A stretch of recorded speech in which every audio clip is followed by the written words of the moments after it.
James Thompson stood at the tall windows of his London office, watching the cars and people move like tiny dots far below. At 45 years old, he owned one of the biggest technology companies in all of Britain. The newspapers called him brilliant. Other business owners wanted to know his secrets. His bank account had more money than most people could count in their entire lives. But as James looked at his reflection in the glass, he felt completely alone. Every morning, James woke up at 5 o'clock in his huge house in the countryside. He would drink his coffee quickly, check his emails on his phone, and drive to London before his family even woke up most nights. He came home after Elizabeth and the children had already eaten dinner. The house would be quiet, with everyone in their own rooms.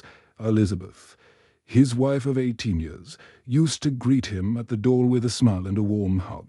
Now she barely looked up from her book when he came home.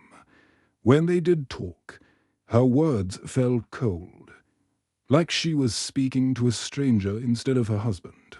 Their daughter Lucy had once been Daddy's little girl.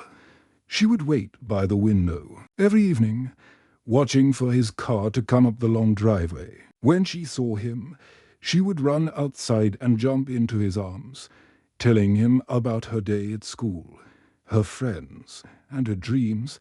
Now Lucy was 16, and she spent most of her time locked in her bedroom.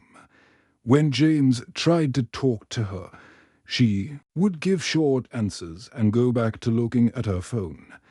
But it was his youngest child, 10-year-old Tom, who broke James's heart the most. Tom used to climb onto his father's lap every night for bedtime stories.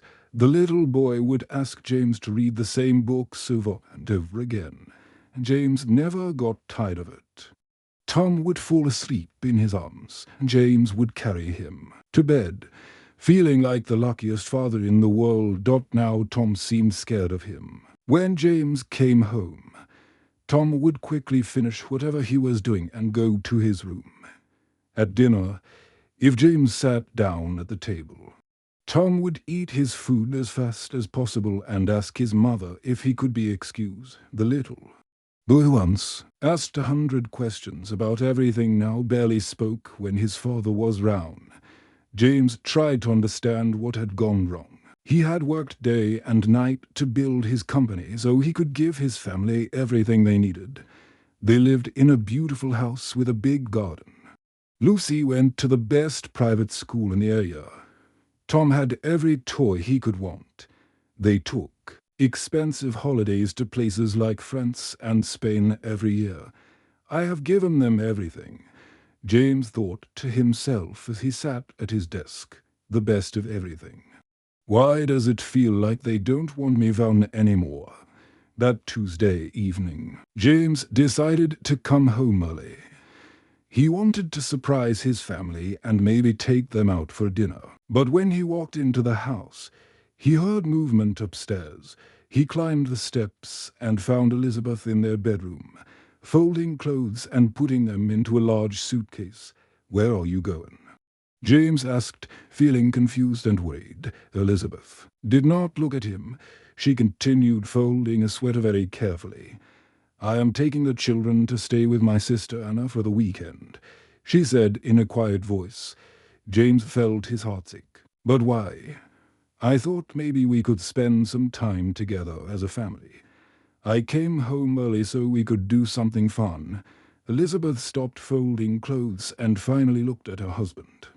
Her eyes looked very tired, and James could see sadness in them that he had never noticed before. "James," she said softly, "when was the last time you asked Lucy about her friends at school? When did you last help Tom with his math homework? When did you last ask me how I spent my day?" James opened his mouth to answer, but no words came out. He could not remember the last time he had done any of those things. "You live in this house with us," Elizabeth continued. "But you are not really here. Your body is here sometimes, but your mind is always at the office, thinking about business deals and meetings and money." "But I do all of this for you and the children," James said, feeling hurt and confused. "Everything I do is so you can have a good life." Elizabeth picked up the suitcase and walked toward the door. "We do not need more money, James. We need you. The real you, not the tired, stressed man who comes home late every night and checks his phone during dinner." After Elizabeth left with Lucy and Tom, James walked through his big, expensive house. Every room was perfectly decorated. The kitchen had the most modern appliances. The living room had comfortable furniture and a huge television. Everything looked perfect, like a picture in a magazine. But the house felt empty and cold without his family's voices and laughter filling it.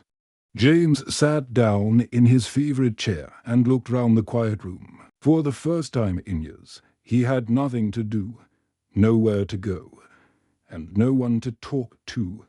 The silence felt heavy, like a thick blanket covering everything.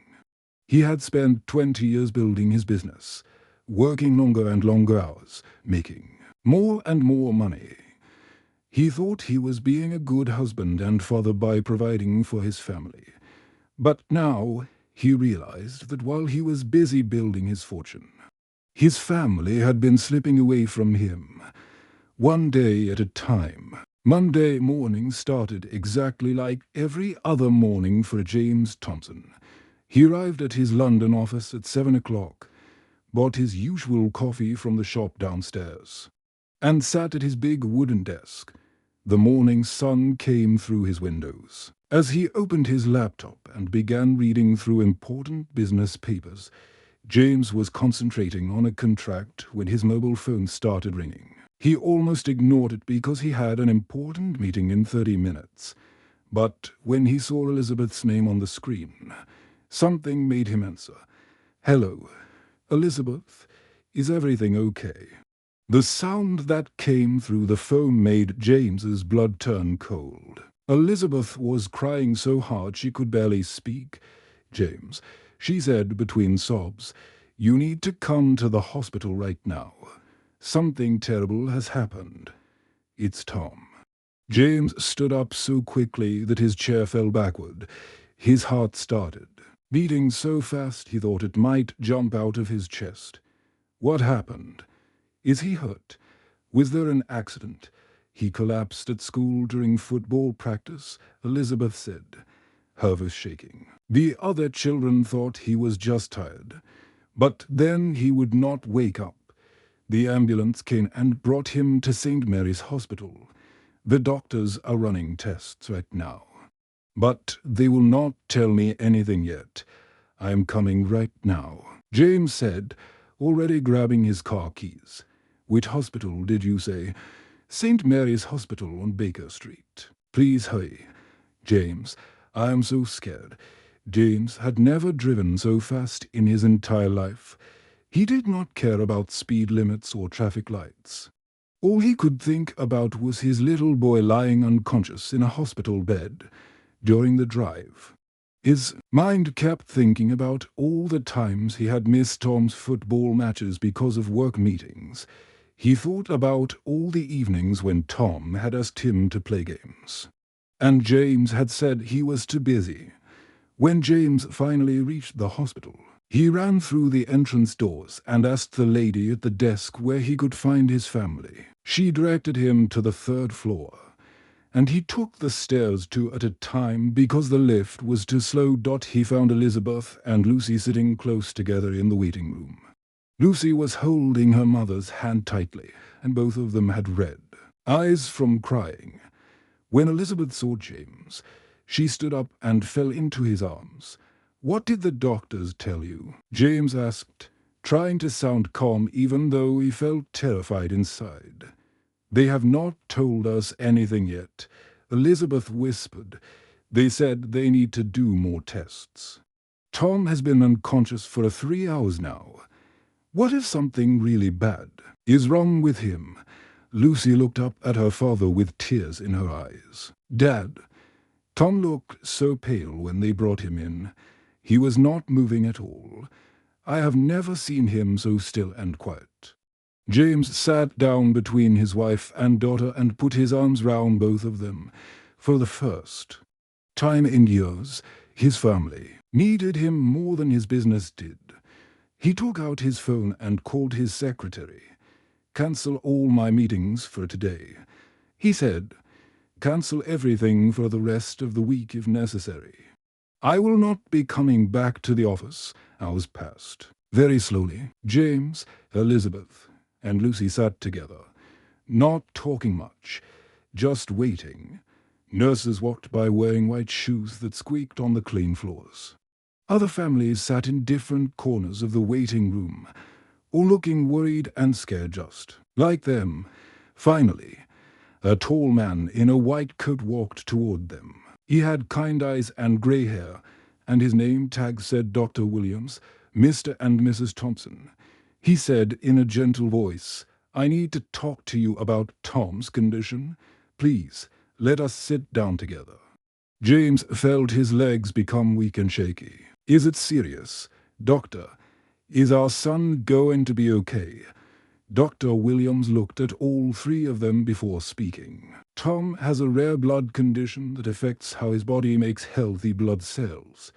It is very serious, and that is why he collapsed today. His body is not getting enough oxygen to work properly." Elizabeth grabbed James's hand so tightly that it hurt. "But he can get better, right? There must be something you can do. There is hope," Dr. Williams said. "There is a new treatment that has been developed in Switzerland. It is still being tested, but the results have been very good. Children who receive this treatment have a much better chance of living normal, healthy lives." James felt a tiny bit of hope in his chest. "Then we will do it, whatever it costs. We will pay for it." Double quotes. Dr. Williams nodded slowly. "The treatment costs about £20 million. It is very expensive because it is still experimental, so insurance companies will not pay for it." James did not even think about the money. £20 million was a lot, but he had worked for 20 years and saved much more than that. "That is fine. We will pay whatever it costs to save our son. There is something else you need to know," Dr. Williams continued. "This treatment takes about 6 months to complete. Tom will need to stay in Switzerland during this time, and he will need someone with him every single day. The treatment can be very difficult and scary for children. They do much better when they have their family's love and support every day." That evening, James sat in a chair next to Tom's hospital bed. His son looked so small under the white sheets. There were tubes in his arms and machines beeping softly beside the bed. When Tom's eyes opened and he saw his father sitting there, he looked very surprised. "Dad," Tom said in a weak voice, "why are you here? Should you not be at work?" James felt warm tears running down his cheeks. "No, son, I am exactly where I need to be." James spent the next 7 days doing something he had never done before in his life, instead of going to business meetings and checking profit reports. He sat in hospital waiting rooms and medical libraries, reading everything he could find. About Tom's rare blood condition. He learned that the disease had a long, complicated name that most people could not pronounce. He learned that it happened to only one child in every 50,000. He learned that without treatment, children with this condition usually lived for less than 2 years. But he also learned something that gave him hope. The new treatment in Switzerland had helped 9 out of every 10 children who received it. These children went on to live completely normal lives, playing sports, going to school, and growing up to have families of their own. However, the more James read about the treatment, the more he understood that paying the £20 million would be the easy part. The difficult part would be everything else. The treatment required Tom to stay in a special hospital in Switzerland for 6 full months during this time. Tom would receive medicine that would make him feel very sick. He would be weak and scared. The doctors explained that children who had their parents with them every single day recovered much faster than children who were alone. This meant that someone from Tom's family needed to be in that hospital room with him for 6 months, not just visiting for a few hours, but actually living there, sleeping in a chair next to his bed, holding his hand when he felt afraid, and talking to him when he could not sleep. James knew that Elizabeth would be willing to do this. She was a wonderful mother who loved Tom very much. But when Tom had asked James directly, "Dad, will you really stay with me this time?" James knew that his son needed him specifically. The problem was James's business. He was the owner and main decision maker for his technology company. Every important choice had to be approved by him. If he disappeared for 6 months, the company would struggle badly. They might lose important customers. Other technology companies might steal their best employees. James might come back to find that his life's work had been destroyed. On Friday evening, James drove to the house of his business partner and best friend, Robert Clark. Robert and James had started their company together 20 years ago in Robert's garage. They had been through good times and bad times together. And James trusted Robert more than anyone else in the business world. Robert's wife made tea for them, and the two men sat in Robert's comfortable living room to talk about the impossible situation. "There has to be another way to handle this," Robert said, leaning forward in his chair. "I understand that Tom needs someone with him, but does it really have to be you? Maybe Elizabeth can stay with Tom in Switzerland, and you can visit them. On weekends, you could fly there every Friday and come back on Monday morning." James shook his head slowly. "I thought about that too, Robert, but yesterday Tom asked me something that broke my heart. He looked at me with his big, sad eyes and said, 'Dad, will you really stay with me this time? You promise you will not leave me alone, Robert.'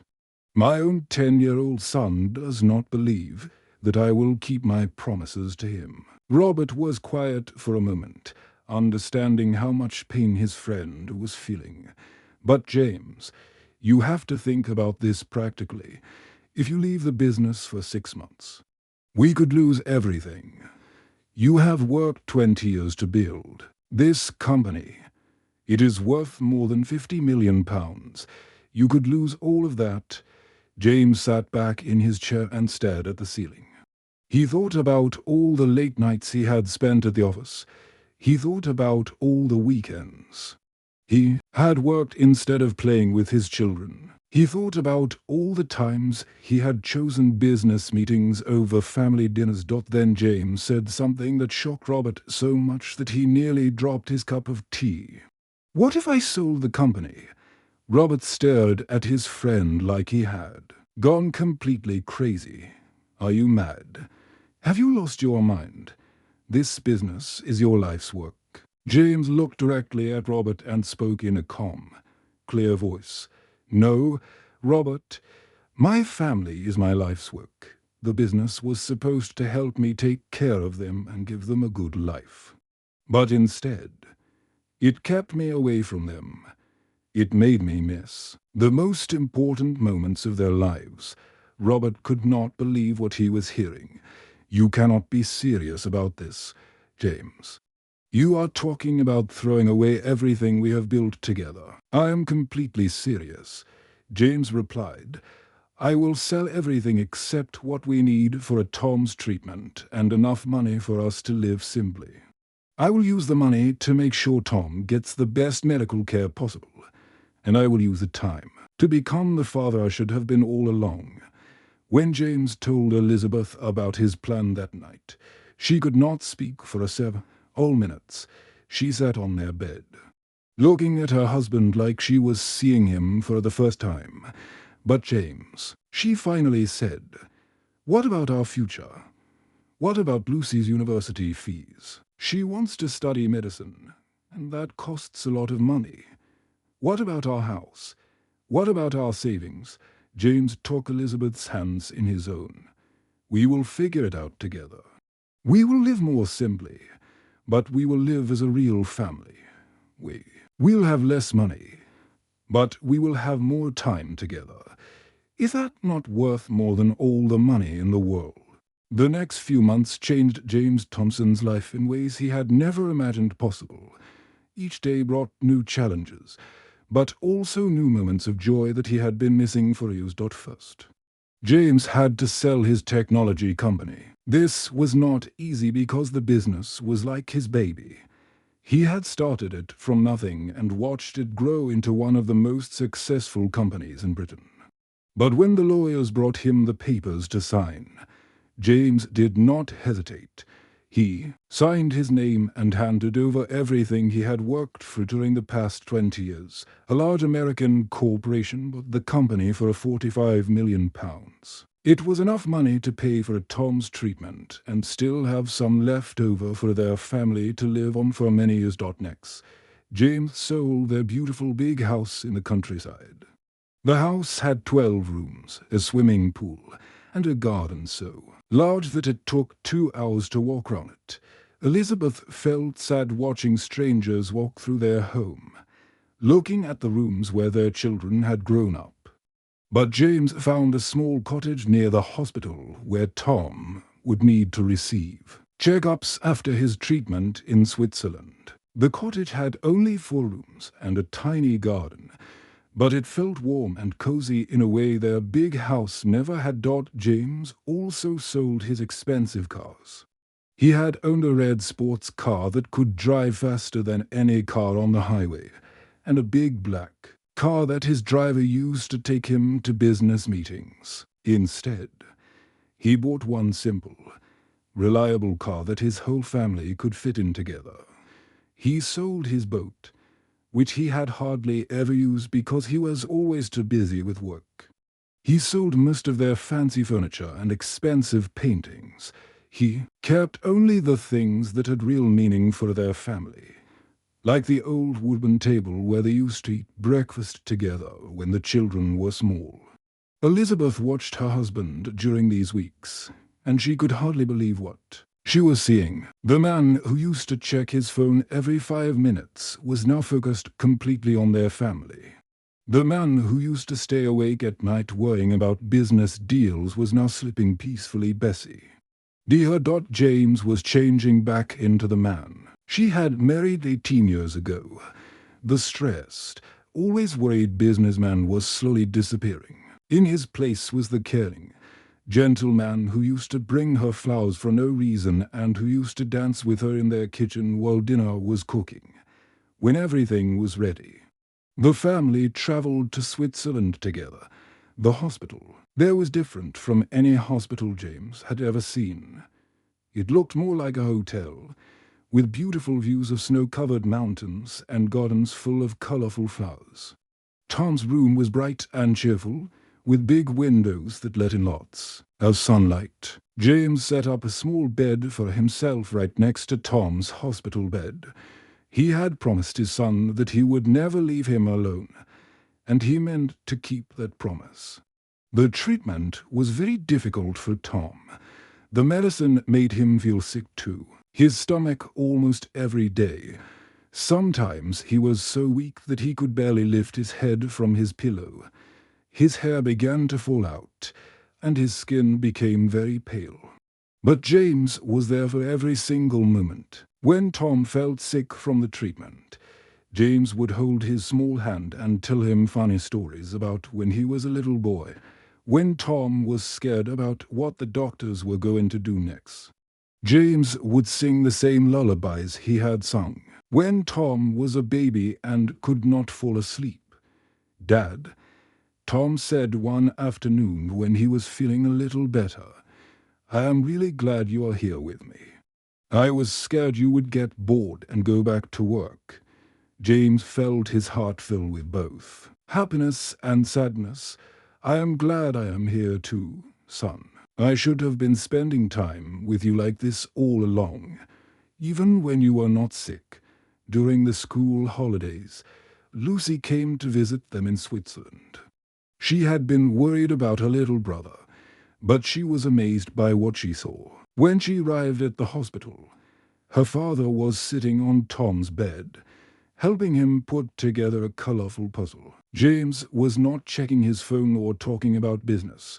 He was completely focused on Tom, laughing when Tom made jokes and encouraging him when the puzzle pieces were difficult to fit together. In the evenings, James would read Tom stories from books they had brought from home. Lucy sat in a chair nearby, listening to her father's voice and remembering how he used to read to her when she was Tom's age. "Dad," Lucy said one evening after Tom had fallen asleep, "you are really different now." "How am I different?" James asked, genuinely curious about what his daughter had noticed.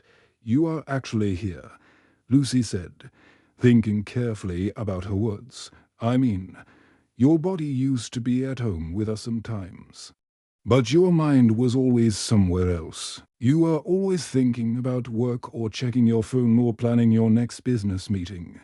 But now you are really here with us. You are present." Elizabeth saw the change in her husband too. When she told him about her day, James actually listened to every word. He asked questions about the things she had done and the people she had met. When she was worried about something, he gave her his full attention instead of offering quick solutions while thinking about something else. For the first time in many years, they began to feel like a real family again. The treatment was working exactly as the doctors had hoped. Each week, Tom's blood tests showed improvement. He was getting stronger, and more importantly, he was smiling and laughing again.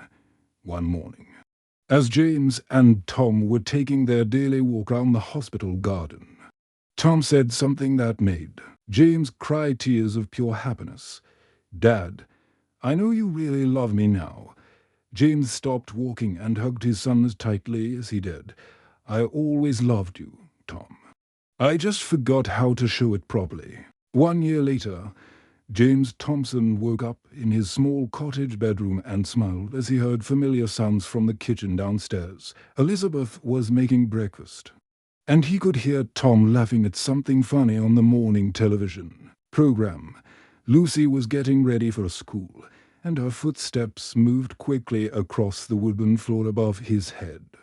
These were the sounds James had missed for so many years when he lived in their big, quiet mansion. Now, in their tiny cottage with thin walls, he could hear his family living their lives, and it made him happier than any business success ever had.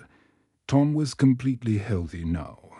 The doctors in Switzerland had been amazed by how well the treatment had worked.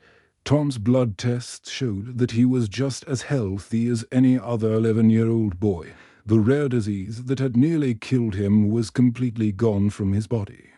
The doctors told James and Elizabeth that Tom would live a completely normal life. He could play sports, go to university, get married, and have children of his own someday. There would be no lasting effects from either the disease or the treatment. James now worked as a business consultant from a small office he had set up in the cottage's spare bedroom.